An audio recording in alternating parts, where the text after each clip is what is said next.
safety of road workers isn't the only concern in this construction zone. As you can tell, we're getting a lot of different reactions to the death of the King of Pop. What started as an old railroad track, overgrown with weeds and thistles, is now one of New York's most popular parks. What you don't see is the 5 pounds of marijuana that was behind this door. Officials say the best way to prevent car theft is to keep valuables out of sight.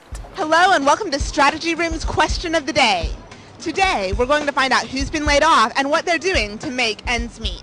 Developing now on Capitol Hill. Key negotiations on the healthcare reform bill just wrapping up. When freshman Lindsay Evans got a text from her roommate suggesting she not come back for a few hours, she decided to follow the advice. There was nothing that I had to do, so it didn't really bother me. But when Evans walked into the room just 3 hours later and found her roommate in bed with a man, she asked him to leave. Evans' experience reflects a growing trend called sexiling, or forcing a roommate to leave while he or she engages in sexual relations. Some universities, like Tufts University in Massachusetts, have specific policies prohibiting students from sexiling their roommates. But TCU's student handbook doesn't cover this. The student handbook states that students can have overnight guests of the same gender and guests of the opposite gender at certain hours of the day. Some students say sexiling should fall under university policy. Because it's not your room anymore and you're not the only one that lives there, I feel like it's very disrespectful. You can't, you don't just have the option to do whatever you want anymore, and you can't kick people out of their living space. But others don't think the university should regulate sexiling. I don't think it's necessary.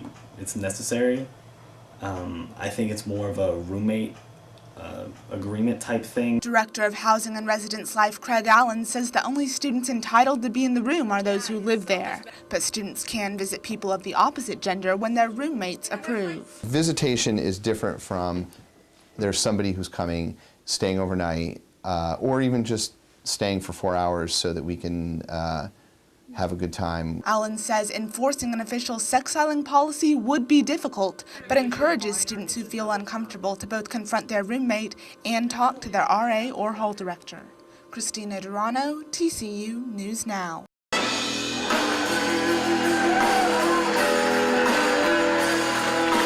World-renowned tuba player Howard Johnson and the TCU Jazz Bands jazzed it up at the 32nd Annual TCU Jazz Festival. Howard is a living legend who is undoubtedly the world's most famous jazz tuba player. The bands played several of Johnson's own arrangements, as well as pieces by other artists.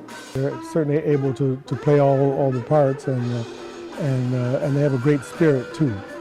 But the 32nd Annual TCU Jazz Festival did more than simply highlight TCU student performances. During the day, about 30 high schools from across the state competed in the festival. Mainly to really encourage high school students to really get into jazz. Like a lot of times in high schools, they don't realize that the band is something to be valued. Students also learned from master classes Johnson taught. It's a really educational experience for those of us here at TCU in the School of Music, within the jazz department, but also for all others of us. This is something that comes out from the heart and is spontaneous composition. Although Johnson's classes focused on the technical aspects of jazz performance, he also left students with a more important lesson. For him, music was his personal story, and it was a personal relationship between him and the music, and to see him survive and make it this long, it's a beautiful story for the rest of us. Christina Durano, TCU News Now. Senior philosophy major Drew Talley just wanted to buy a Scantron.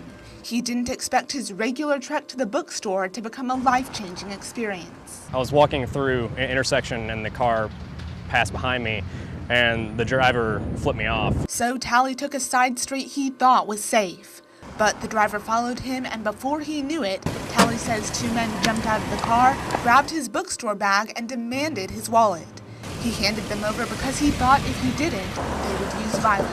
It's not worth getting hurt over, something small. Since mid-August alone in the TCU area, Fort Worth police have recorded 4 burglaries, 11 motor vehicle thefts, 23 other thefts, 3 robberies, and 15 assaults. But even with these statistics, police say students don't think crime will happen to them. Especially at the ages that we are when we are in college. We have a tendency to feel like nothing will ever happen to us because of the fact more than likely nothing ever has. TCU has similar crime rates to both SMU and Baylor, but last year on-campus burglaries were significantly lower at TCU than both of the other schools. TCU is installing more surveillance cameras to increase campus security.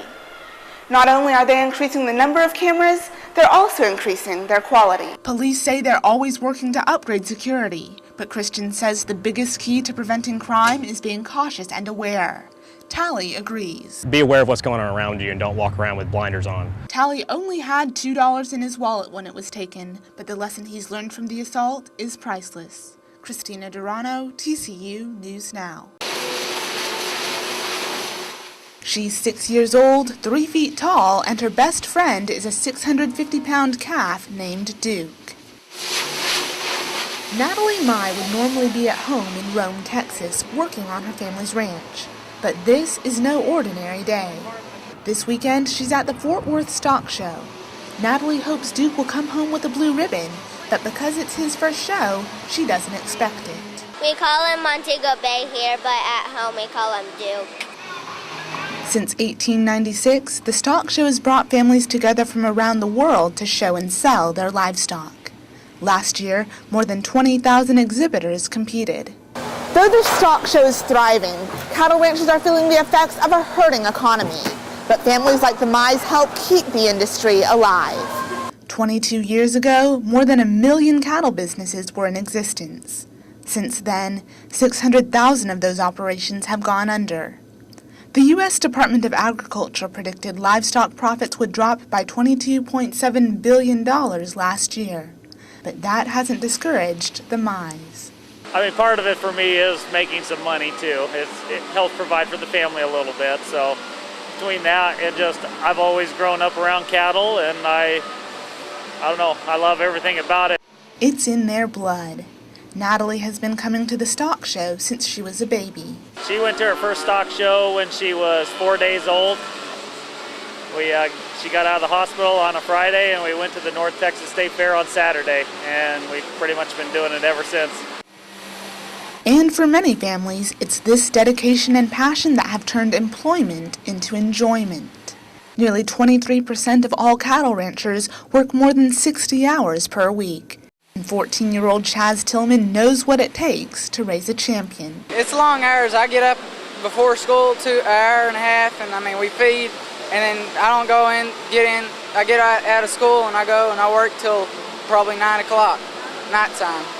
Hard work may not always have an immediate payoff, but for Natalie and Duke, this time it did.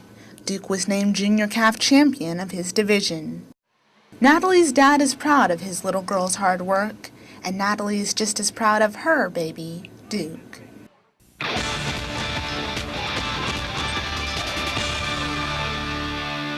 From America's News Headquarters, I'm Christina Durano. Developing now on Capitol Hill. Key negotiations on the healthcare reform bill just wrapping up. House Energy and Commerce Committee Chairman Henry Waxman meeting with the conservative Blue Dog Democrats and tells Fox News they hope to get a final version of the bill by Wednesday and says progress is being made. A bipartisan group of Republicans is also working on a healthcare bill. 7 men, including a father and his 2 sons, arrested in North Carolina, accused of stockpiling sophisticated weapons and plotting terror attacks abroad. We're told an 8th arrest could be on the way. One of the men is accused of training at terror camps in Afghanistan and Pakistan. Next news break at the bottom of the hour, On the Record with Greta Van Susteren continues right now. For all your latest headlines, log on to foxnews.com.